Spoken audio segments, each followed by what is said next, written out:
wabarakatuh. Perkenalkan, nama saya Permana Vigilanto.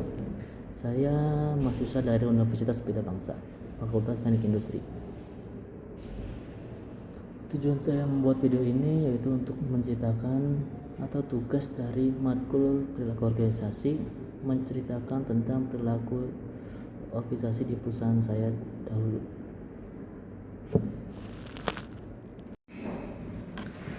Perusahaan saya dulu kerja di bidang otomotif manufaktur.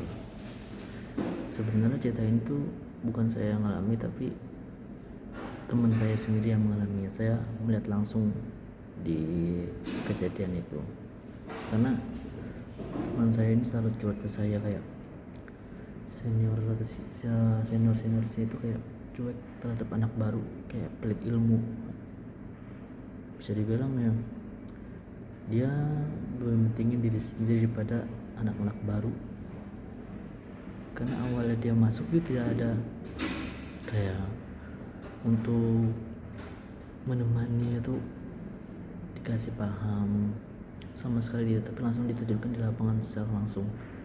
Dan leader pun sudah menginformasikan kepada seniornya untuk diberi arahan ataupun ya dibilang diajarkan lah untuk sebulan 2 bulan ke depan buat anak ini paham tentang mesin.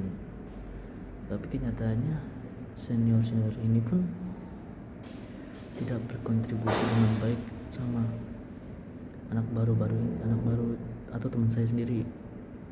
Jadi walaupun diajarin cuek pak, didiemin, kayak seakan-akan tidak peduli sama anak baru itu, seakan-akan tidak ada. Akibatnya anak baru ini pun bingung harus apa. Dia hanya bisa melihat dan tidak mengerti apa yang dilakukan oleh senior itu. Secara miskom pun benar-benar berjarak, benar-benar tidak ada obrolan sama sekali, karena dia lebih mementingkan dirinya sendiri, atau lebih dibilang kayak dia punya circle sendiri di bagian teman-teman. Jadi anak barunya juga bingung harus kayak gimana. Lalu suatu ketika teman saya tuh punya masalah karena tidak pernah diajarin, tidak pernah dibimbing dengan baik.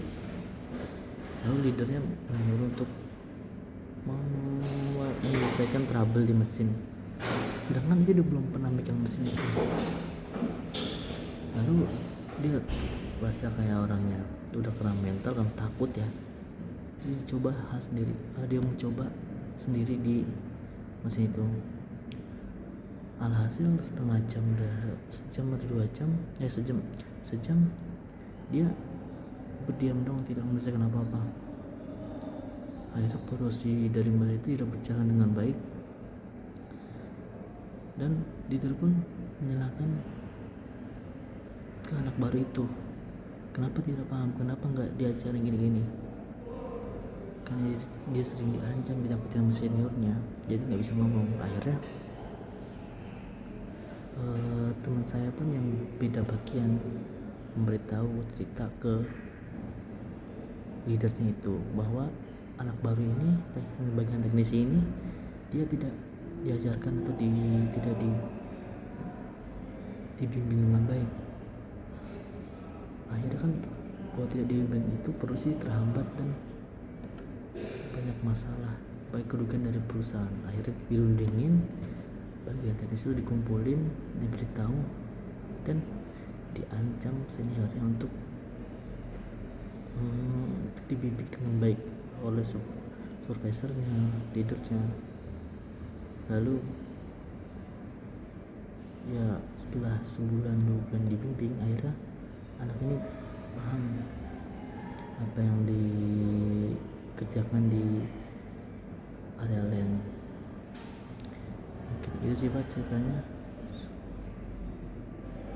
Kedepannya mungkin untuk senior ya jangan terlalu pelit dengan ilmu, karena itu gak baik, gak ada kemajuan buat perusahaan. Sekian dari itu, terima kasih. Wassalamualaikum warahmatullahi wabarakatuh.